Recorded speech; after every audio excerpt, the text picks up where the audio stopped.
Hello and welcome to the Temple of Tomes with your host, Indie Comics Jones. Today is September 23rd, 2020, and this is episode 96.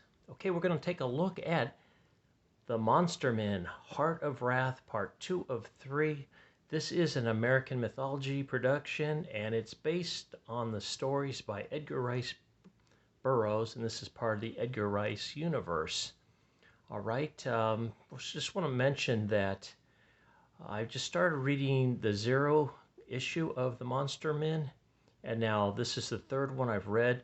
There's a complete Monster Men story by Edgar Rice Burroughs that we're not going to look at, but it's very wild and it's a great story. This is kind of a sequel to the events that happened in that original story. Now, we're going to take a look at the cover real quick, a nice action shot. This does not happen in the comic. It's not to say that it won't happen in the future. There's a good possibility of this because they've had similar scenes like this in the previous two issues. Now, if you recall, there's the hero who's Townsend Harper. He sees this woman, and I can't think of her name right now, but it'll come to me in a second. He sees this woman on a train platform, and this is 1912, and he immediately falls in love with her and follows her around the world, basically.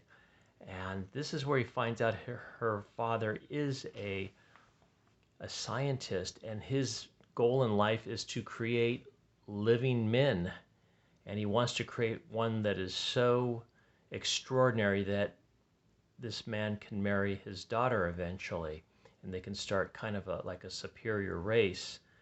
Unfortunately, a lot of his experience did not go very well, and he grows them in these large vats and using all these special chemicals and skin tissues and whatnot.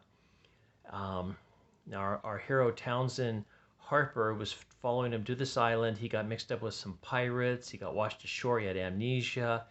The scientist's assistant finds him, nurses him back to health, realizes he doesn't know who he is, but he wants to help him out, and he actually swaps him out in one of the vats. And so the doctor thinks he has created this magnificent man, but it just turns out it's actually Townsend Harper who's forgotten who he is. And he sees this woman, and he eventually falls in love with her. Now, what he has done in the meantime of the storyline here is they are going back to that island to see what happened to the original number 13. And this is he right here. He seems to be very intelligent. He speaks German. And there's a lot of these great jungle scenes. There's two compounds. One has it has the laboratory, the original laboratory, that's now being used by another scientist and a rich man that's trying to duplicate the original Maxon's original experiments. It's Virginia, that's the woman's name. Her father was Dr. Maxim. So right now, they're trying to go back and find this number 13, unaware that 13 has been stalking them, and he has actually captured Virginia once before. In the last issue, they were able to rescue her back, and now these British soldiers have come in that it's helping the other camp, the one with the laboratory in it, and they have taken over this compound where Townsend and Virginia was. In the meantime, while the British soldiers have moved in on the compound, number 13 has shown up again, and he steals Virginia away again. So as you can see, this is quite a rambling story, a lot of action, very well drawn. I love the drawing in here. I like the way that for number 13, he's pretty much a monster, but the way they show just little pieces of him leaves a lot to the imagination, and you just fill it in yourself, just like the original Alien, where they never showed the whole monster really. They just showed parts of it, and that was even more horrifying because you would just, within your imagination, you would just create even more of that monster, the little scary part you're seeing, and just create this larger than life monster. Same thing that seems to be going on here. So I kind of like that idea. And there's a lot going on here, like I mentioned. Originally, there was pirates. There was a group of mercenaries. Now we have British soldiers that are working with this very wealthy man that wants to create the life at the other facility that has the laboratory. And he has made some, and they've not been doing very well. They're still working, trying to perfect the formula. And you can see here's Townsend Harper Jr., as he's called. He is quite the hero. He's cut. He's athletic. He was a football player back in college. And remember, this is right around World War I. This is all kind of taken place. So he's quite the hero. He's brave. He's in love with his woman. He'll do anything, go into unknown caves to look for her, whatever he can do. And here's the new doctor, the one that is duplicating Dr. Maxim's experiments to some success. And the rich man here who wants his own army, he wants these new men to be fully grown men, strong and agile and fierce, but he also wants them to have the mind of a child, so he's able to control them as well. So that's his end game. And in the meantime, number 13 has spirited Virginia away. She doesn't seem to be scared of him any longer. She's already had one encounter with him, and he didn't hurt her. He seems to have a mad crush on her. And if you realize 13 was supposed to be the one to marry Virginia in the original storyline, so she is back in his life, and Townsend's got to come rescue her now, basically. So this is to be continued. The third issue is coming out. We'll definitely go through it. I'm loving this story. It's got a lot of action, a lot of adventure, great dialogue. The writing's really good. Is it Mike Wolfer? I believe is the Mike Wolfer. He does a lot of comics. He's been writing for 30 years at least. He does a lot of horror comics, sci-fi comics, that type of thing. So he's perfect for this book. Perfect to carry on the legacy of Edgar Rice Burroughs. I believe he was a big fan of it, and it shows. Okay, and then they also have like a quick 3-page arc of Carson of Venus. He's the counterpart to John Carter of Mars. And this one's the Eye of the Amtor. This is the third issue, just a 3-page preview here. I just want to mention I have all 3 issues. I will be reading them and doing a review on all 3 at once. So we'll have that coming up soon. And you can see the art is great on this too. Let's see if it says who wrote this. Stories by Matt Betts.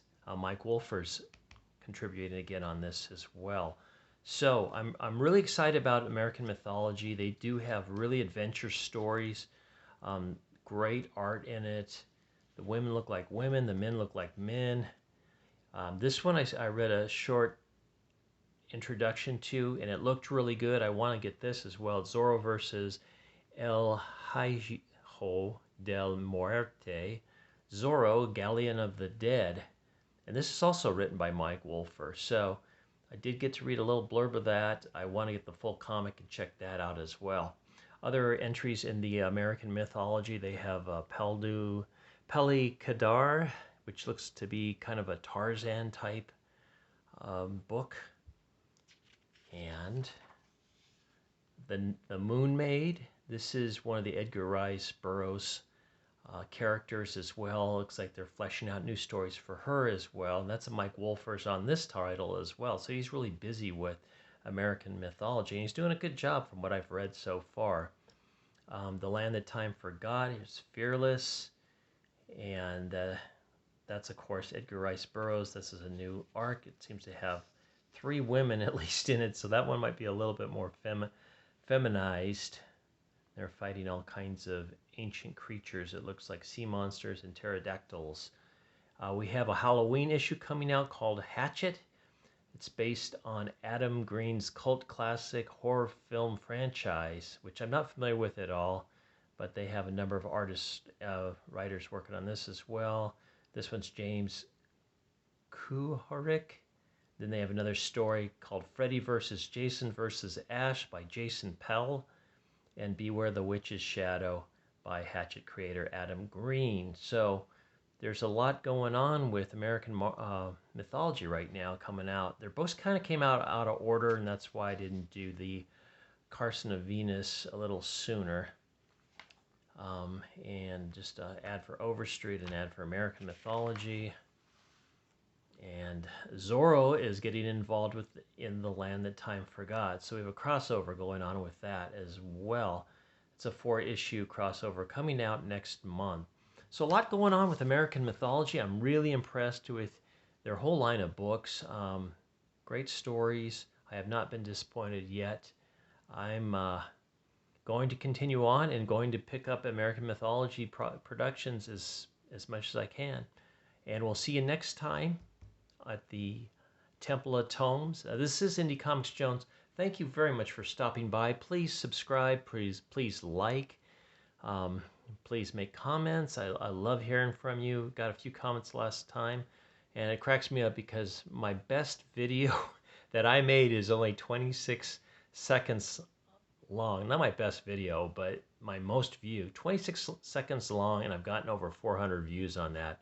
Just cracks me up, but seems to be very popular because it's Tony Stark on the phone, basically, leaving us a message. So, Indie Comics Jones saying good night to you, or good day, depending on when you're watching this. Thanks for stopping by. And once again, I bid you adieu.